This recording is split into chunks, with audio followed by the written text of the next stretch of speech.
Christmas was beginning to recover from the Dave Allen treatment. Here he is again in his show that was first transmitted on New Year's Eve last year.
There's an audience for everything these days, isn't there? Can't get anywhere by yourself. I don't know how you feel about what is called the 12 days of Christmas, the festive season, but we're only halfway through it, and I'm actually bog-eyed with exhaustion. Totally. I mean, the only reason I'm doing this show is when they said to me, would you like to do a show? And I thought, good. That'll give me a rest from the holiday. I mean, I don't know whether I'm getting older. Well, I know I'm getting older. And I'm quite happy to get older when you consider the alternative.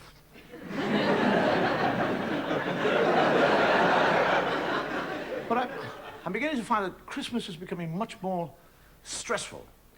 I mean, years ago, I could actually deal with things like Christmas tree lights. Now, I'm one of those few people, actually, I don't bring my Christmas tree into the house until Christmas Eve. The lights work perfectly. Looks beautiful. 2 hours before the shops close, every little bastard light goes. And for the next 2 hours, I am scampering like a lunatic around London, like a demented lunatic, in ever-increasing circles, searching madly for one little green Christmas tree light that was made in Taiwan in 1967.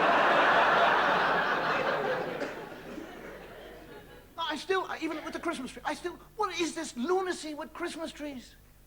What is this need we have at Christmas, because a young Jewish child was born in Palestine, we suddenly say, we've got to bring Christmas trees into a house?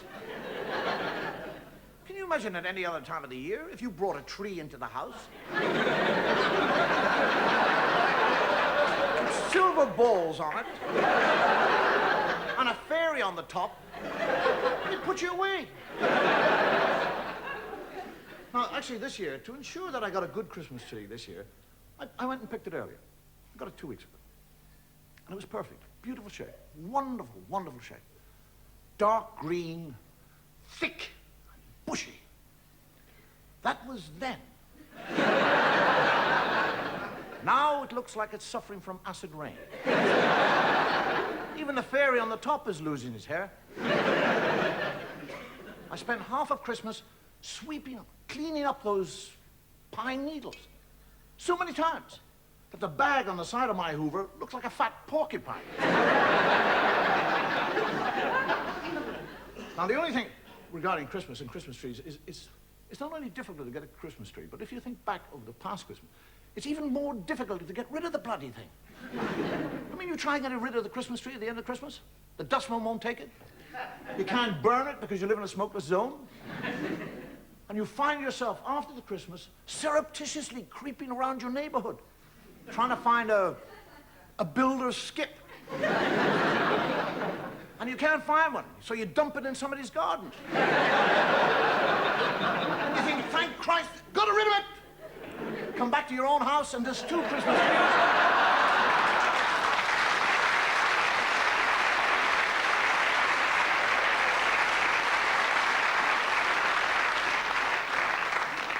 I'll tell you, to me, as an Irishman, the most annoying thing about Christmas is wrapping paper.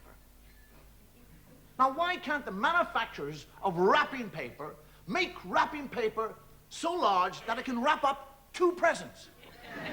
Why is it always just 1.5? It's actually got to the point now that I buy my presents to fit the paper. I buy a big present and a small present. And the other thing I've noticed about Christmas, you buy a box of crackers, and it says, made in Great Britain with foreign parts.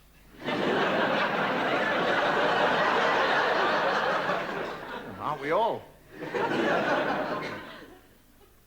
And the thing about that, the crackers, it's not the crackers so much, it's the hats. The hats you get in those crackers. Why can't they fit? I mean, what, you either get them slipping over your eyes, or they sit there perched on the top of the head. Now, who do they test these hats out on? I mean, are there 2 fellows in Singapore sitting in some little sweatshop, one with an enormous head, and one with a head 3 7/8? Oh, this for me, all for you. Oh. The thing is that indoor fireworks, too. Have you seen it? Indoor fireworks. The serpent. You light it. Zzz, bingo! Dog turd. It looks exactly like dog turd. Mount Vesuvius. Dog turd. Hot air Zeppelin. A flying dog turd. It is actually one of the most stressful times of the year for all families. Are under tremendous stress. And if you watch yourself over Christmas, your family become enemies. Everybody needs wiping out. A smile tightens. Your voice, which used to be ho, ho, ho, ho, ho, is now up to, no, you can't! Stop it! Put it down!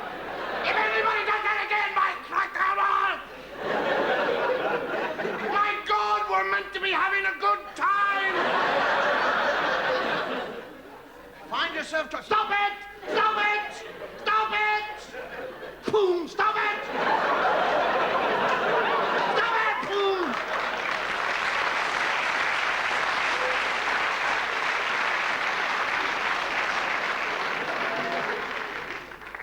One of the things I've noticed about changing Christmas, you can actually get a room full of children together now and sit them all down in a room, and if you say to all these children, who was born in a stable? They'll all say, My Little Pony.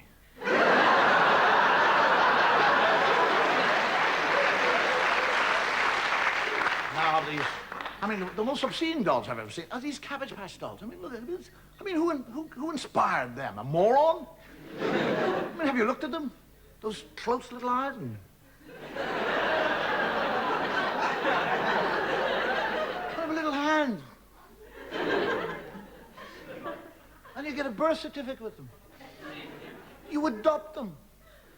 The Americans are actually totally bananas about them. There's a whole black market has sprung up around Cabbage Patch dolls. They'll go anywhere. They'll do anything to get them. They'll scream for them. They'll fight for them. They'll die for them. Maybe in a few years' time, they might even elect one as a president. As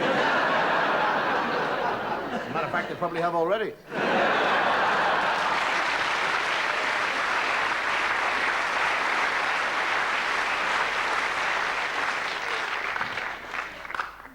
I mean, the dolls now are extraordinary. I mean, they really are extraordinary. They walk, they talk, they can urinate. I was looking at a doll that actually chews.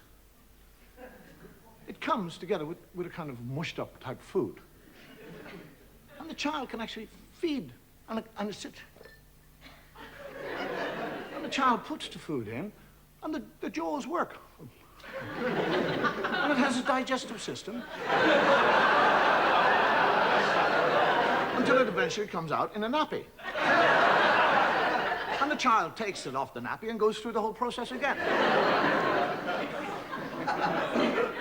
I didn't invent it. It's rather like eating a Big Mac.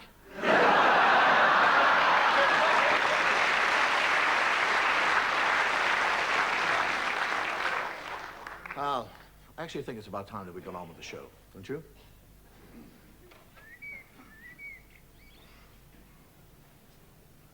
Come to me, my little friends of the air.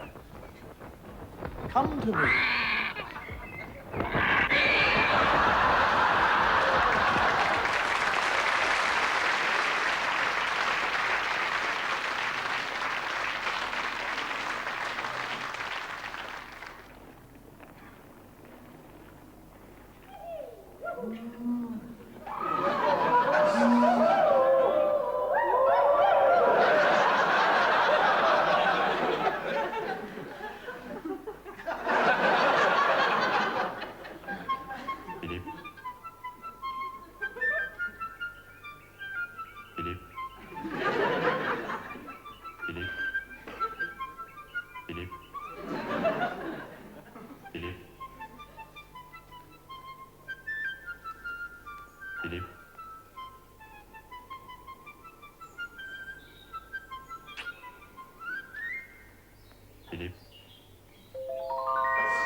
So 'twas true what the good wizard told me, and now at last is my true love found.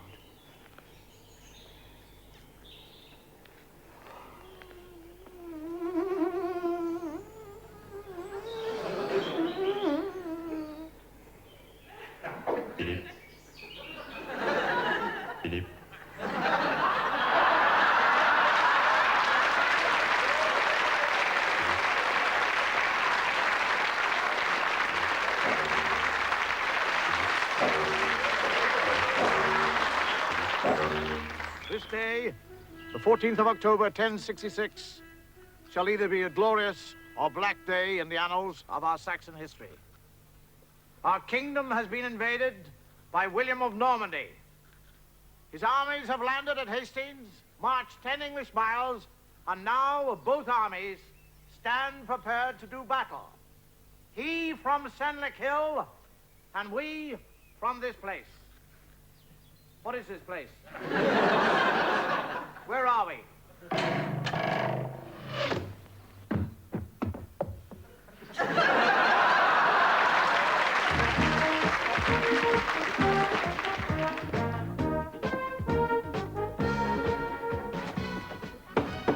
Open this door, Llewellyn. I will not, J.R. Llewellyn, when you don't open this door, I'll break it down. Well, you just try.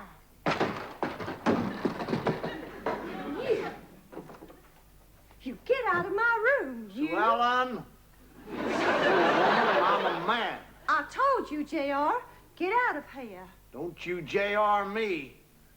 We're gonna make love. After all, you are my wife. Only on paper. All right, Sue Ellen. That's the way you want to play it.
What's your name? Hey! I'm sorry.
Lovely lady walking by at the end. She didn't even see that body coming out of the sun. This really is what I would call a silly season for gifts. Somebody actually gave me a pen that writes underwater. I mean, in the first place, why would I want to write underwater? If I was underwater, what would I be writing? I'm drowning. On the other hand, if I was underwater writing, what could I write on? Soggy paper? I saw a watch advertised that is so technically advanced, it will still operate at 50 fathoms. My immediate thought is, who's going to ask you what time it is?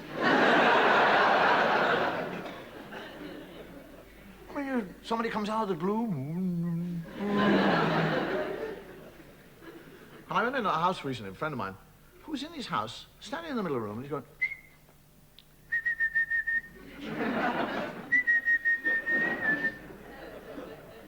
And I said, are you all right, Ken? He said, shh.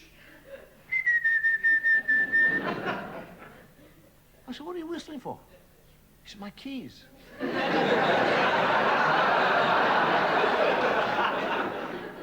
I said, your keys? He said, yes, when I whistle at them, they let me know where they are. I say that they're in the kitchen. Is that what I say? I'm in the kitchen. Come and find me. I mean, this is lunacy. I was at a funeral recently. And I'm watching a coffin being lowered into the ground. And from inside the coffin, it suddenly goes, beep, beep, beep, beep, beep, beep, beep, beep. And I said to the widow, I said, what's that? And she said, that was to remind him to take his pills. A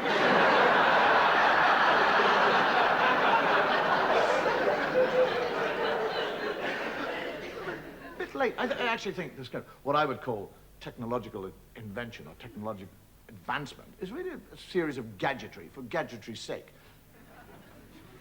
And I was reading quite recently where somebody has invented a telephone for the deaf. It doesn't ring, it just lights up.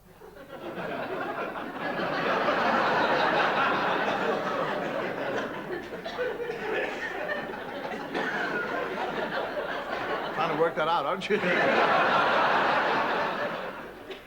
I mean, you actually think with our hearing and our sight, we have enough to kind of communicate with each other, with machines especially. Well, now machines talk to us. We need talking machines. Alarm clocks. There's an alarm clock in the market. I was listening to it and looking at it. And it's polite, it's terribly polite, and it repeats everything. It's like a Mormon. When it wakes you up in the morning, you shout at it. It'll start saying, "Good morning, this is your alarm call, this is your alarm call, this is your alarm call, shut up, shut up!" And it stops. It doesn't kind of whinge or, "Don't speak to me like that."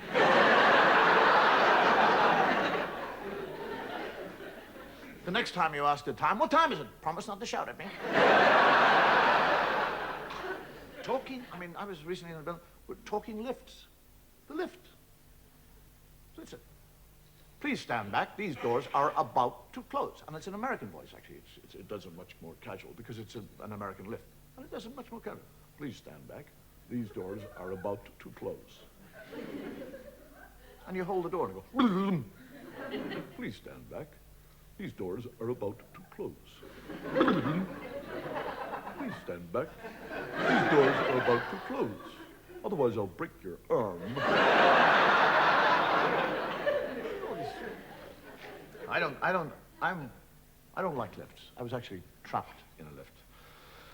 I was down in Wellington, New Zealand, and I was trapped in a lift. Now, when I was in it, it didn't actually bother me all that much. I wasn't all that bothered. I was trapped in the lift, so I sat there, and I had a newspaper, and I read the paper. And I kind of got up, and I wandered around, and I reread the paper. I looked at bits of the paper, but I was keeping myself occupied. And then I picked up the telephone, and that was engaged, which was quite interesting. And actually, there was one point I took out my wallet. Now, there's a point in every man's life, or as a boy, or as a youth, or whatever, there's a time we buy our first contraceptive. Not so much Irish people, but...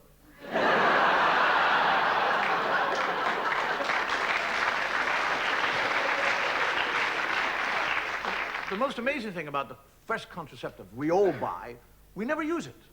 I mean, we open it up and we blow it up. And it goes, and you think, "God, who does that fit?" And then you put it back into your wallet and you leave it there. And then over the years, that little circle makes a kind of imprint in the leather. You throw the contraceptive away, but the imprint is always there. It's a kind of memory. And I was looking at my wallet going, Nice memories. And eventually I got out of the lift. The engineer got me out of the lift.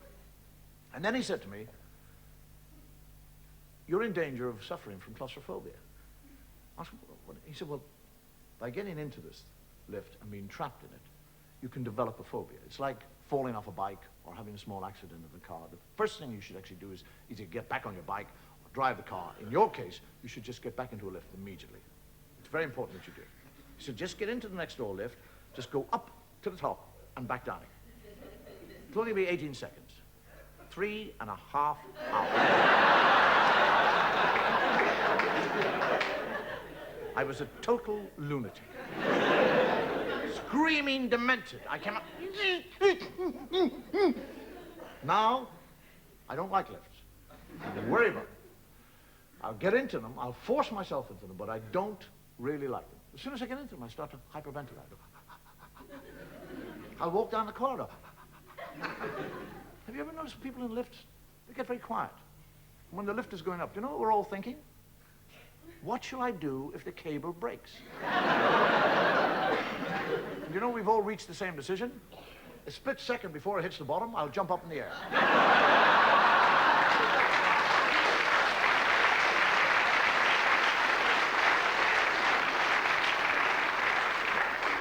Recently, I was in New York recently. Now, as you know, they have very tall buildings. Now, I have to get to the 35th floor of this building. Now, there's no way I can walk. I mean, people say, "Will you come for dinner?" And I say, "Well, in that case, can I have breakfast?" So I get into this lift, and I actually hold it The story's about to close. Shut up. And I hold it, because I'm waiting for somebody to come in, because I think if it breaks down, at least I'll have somebody to talk to. That's all I want. Somebody to talk to, not to panic. And nobody comes in, so I eventually say, oh, I've got to go. So I press the button, the doors, and I go, what did you do that for? What did you do it for? Now, to normal people in a lift, express lifts, which it was, it just goes bing, bing, bing, right through the floors. Bing, bing, bing. Me, I'm worried about the whole thing stopping. It's going bong. 2 hours later, it gets to another floor. Boing. And eventually it gets to the 34th floor. 35th floor, and it goes, and I go, oh, good. I'm standing in front of it. I can't get out of the doors quick enough. And they don't open. In 3 seconds, I've blown. I've gone. I'm trying to head my butt out. Get out! Breaking my nails, trying to get the crack of the door out. Eventually, somebody taps me on the shoulder. And I turn around, and the lift is filled with people.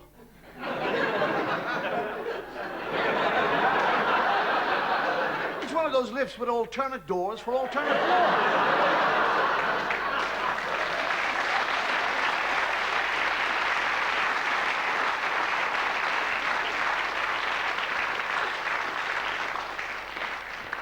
You know, when they asked me to do the show, they phoned me up and said, we'd like you to do a Christmas show. Would you be interested? And I said, yes, of course I would. And they said, well, there's only one thing we'd like you to remember, that it is Christmas. And as it is a Christmas show, and it's all about Christmas, we'd like you to try and keep religion out of it.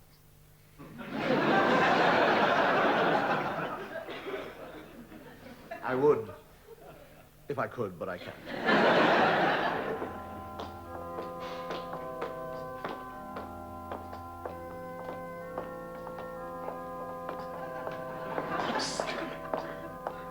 The lines. What? The lines. What lines? The lines on the floor, my lord. Yes. What about them? If you walk on the lines, the fairies will get you. Don't be silly. There's no such thing as fairies. Oh, hello! Oh, have you seen the size of his crook? Hello, you cow. I saw him first. Come on, Ducky. We'll give you a hot time in the old quick tonight. I told him.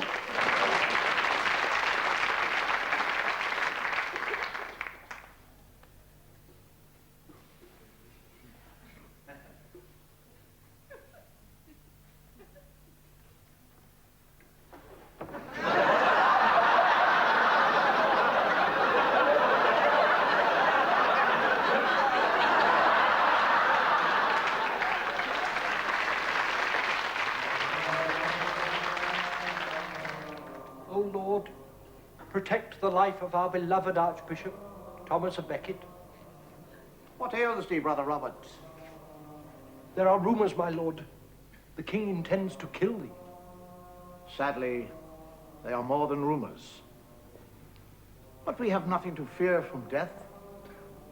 Our stay upon this earth is but a trial. Therefore, rather than being frightened of death, we should seek it and embrace it. Only then may we attain everlasting life. Thank you, my lord. My courage is restored. Ho! We are here on the king's business. Which one of you is Thomas of Becket? He is.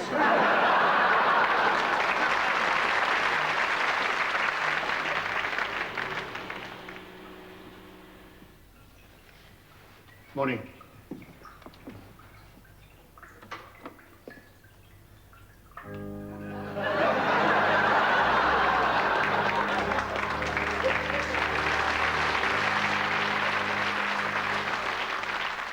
As I have said time and time again, but I think that it bears repetition, the theological orthodoxy expressed so fully in the 9th ecclesiastical consistory, corresponding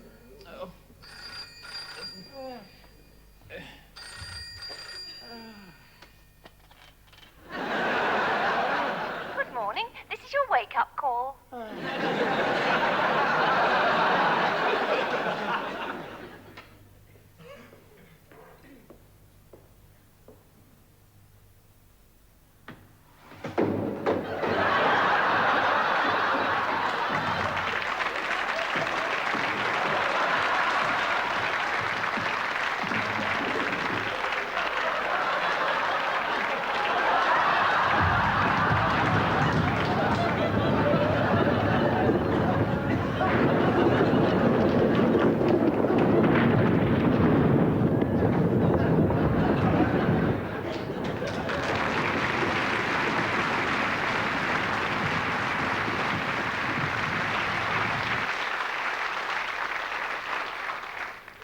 Probably gathered I was educated by the Catholic clergy.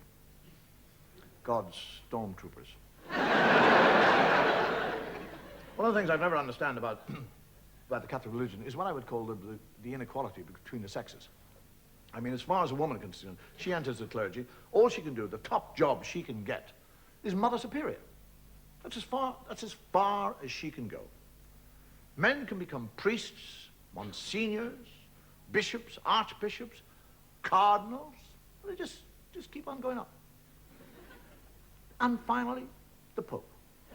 The other thing I've never understood about religion is that the higher you go in rank in the Catholic Church, anyhow, the better your clothes get. You notice that? I mean, the priests, the little lowly priests, all drab, all black. Can the monsignors move up? They get a little bit of color. And the bishops.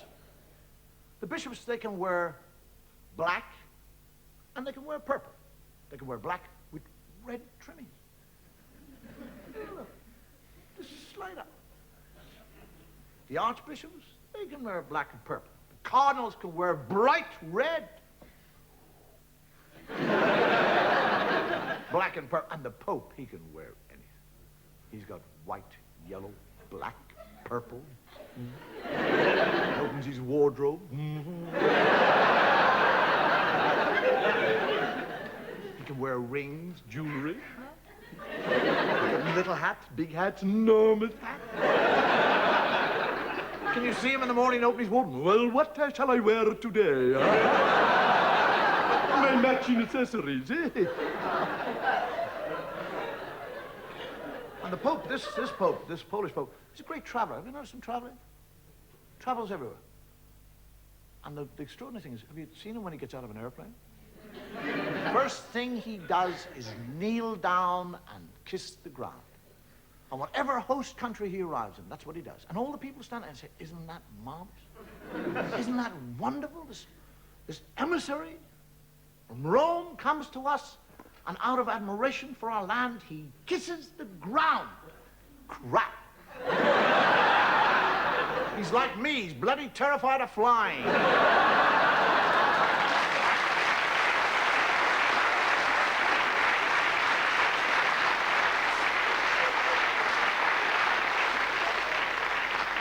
He's down there saying, oh, I thank you, Corrida. Oh, I'll never fly again. You see, he's just been down to Australia. Sponsored by a brewery.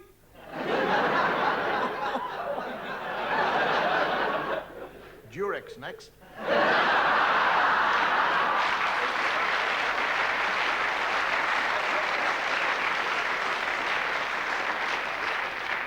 A brewery, isn't that amazing? That's when he kneels down and kisses the ground. All the Australians can say, "Hey, Poppy! Bottoms up, mud in your eye!" Stands up and he said, "I am the Bishop of Rome. I keep the keys of St. Peter. Where did I put them?" Beep, beep, beep, beep, beep. Oh, there they are.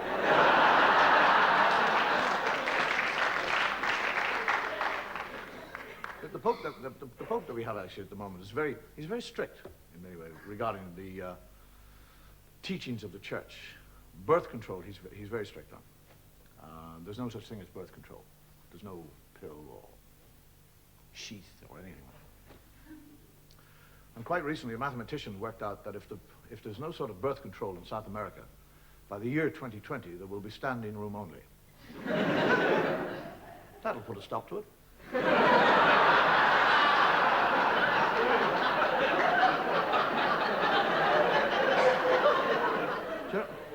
Do you know the only way you could bring me back into the Catholic Church is to have a Chinese Pope?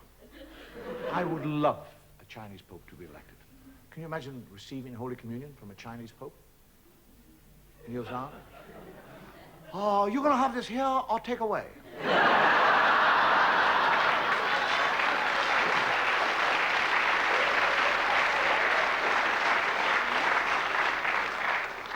I am what you might call a practicing atheist. I'm quite happy to be an atheist because I think actually God likes atheists better. We never ask him for anything. We're not bothering him all the time saying, oh God, please help me, I want this thing. And as a practicing atheist, there's certain things that I travel around the world, and no matter where I go, somebody called Gideon leaves me this book to read. It's an Irish book because it says it all began at the beginning.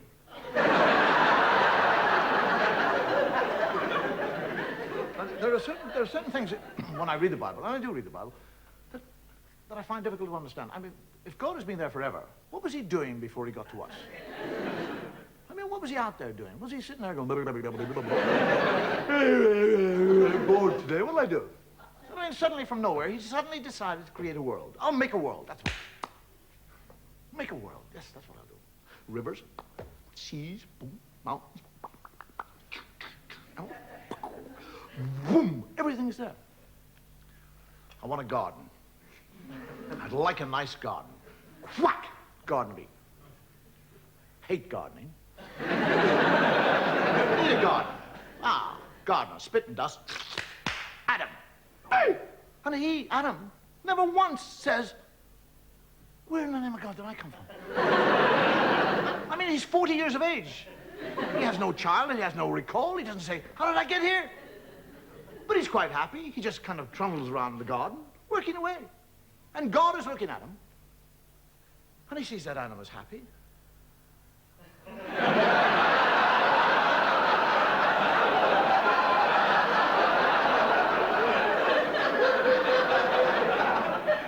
I didn't put him there to be happy.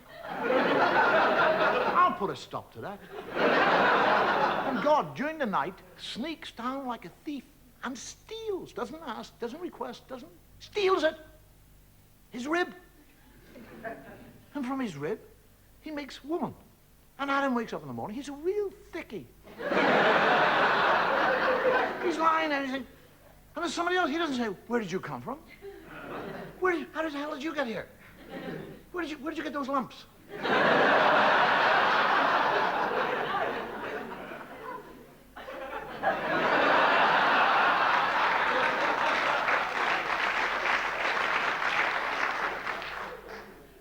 Just goes out and goes gardening. And God comes down and has a conversation with Eve and tells her that she can eat of any fruit in the tree in the whole garden with the exception of one fruit tree. He's talking to a woman. He actually tells her not to eat of the fruit. And then when she said, which tree can't I eat? He said, that one over there. He points it out to her. It's worse than President Reagan and Iran. And when he goes and hides, and she sneaks up to the tree, and a snake comes down and has a conversation. A snake. Now, if I see a snake, I'll back off. One starts talking, I'll crap myself.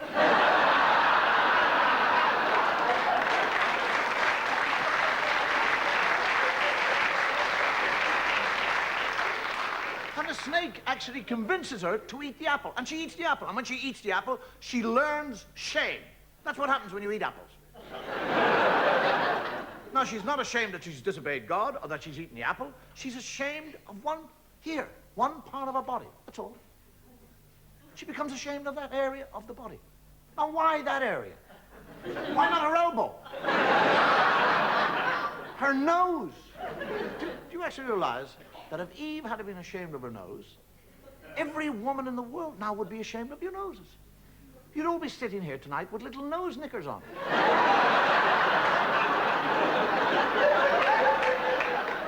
Men would be in nightclubs watching totally naked ladies with G-strings on their nose.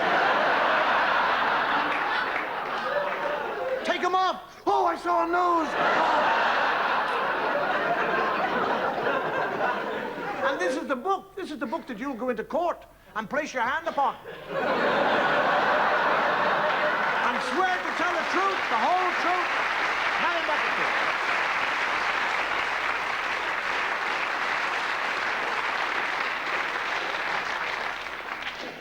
Now we actually come to that group of miscellaneous sketches that I've never been able to find an introduction to.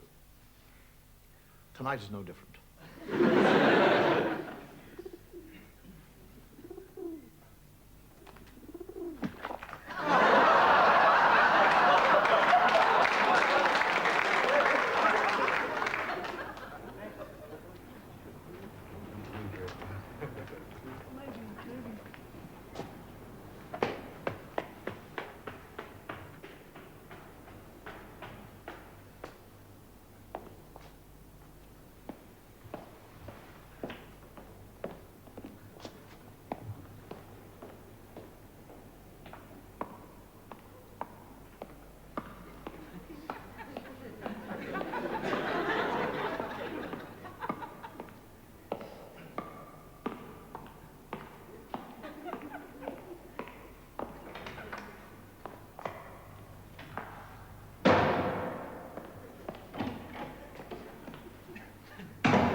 And how name you this child?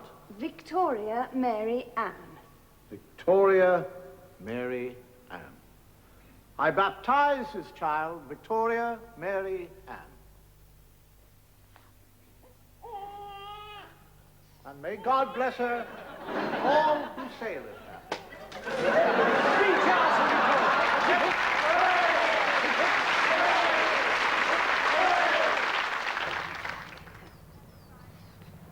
When we get to the shop, I'm going to get you some of those bickies. You know, the coconut ones. Oh, good boy. Do your job, he's good boy.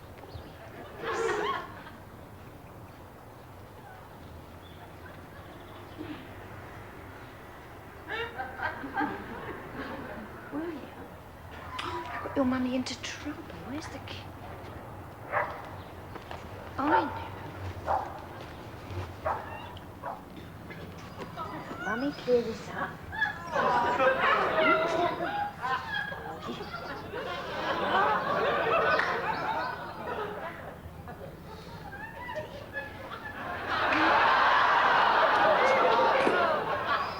Nobody will ever know, will they? Come on, William. Morning. You got a time on you? Oh!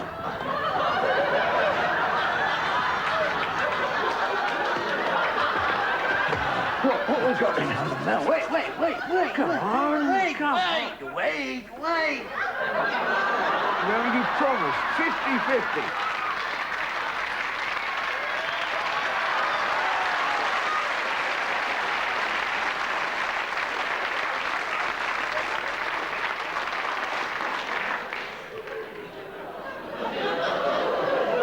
I enjoyed that.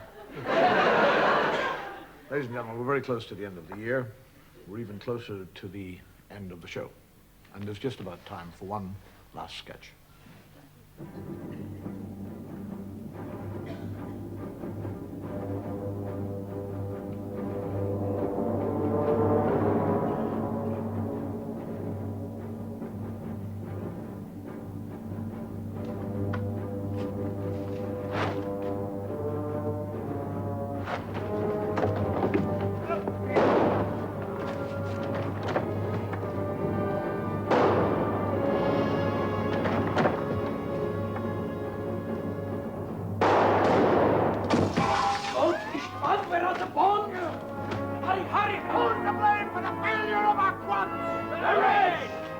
Quickly! Quickly! Shall we go? Hooray!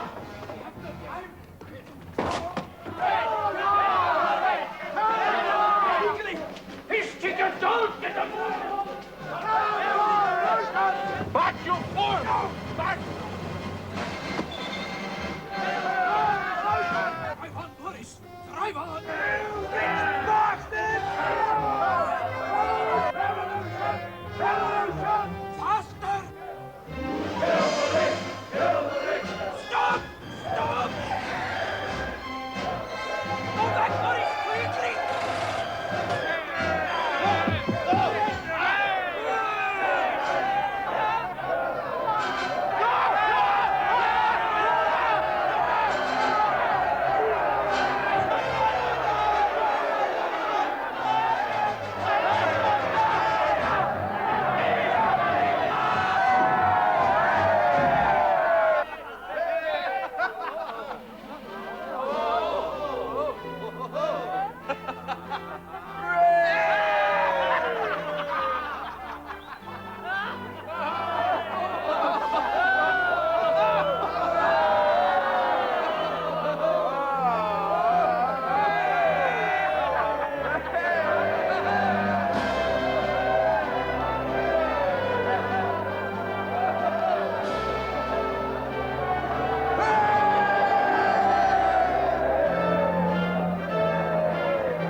Good night. Happy New Year.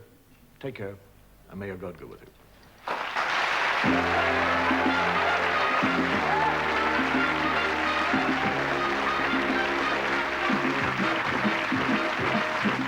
And as we said at the beginning, that show was first seen on New Year's Eve.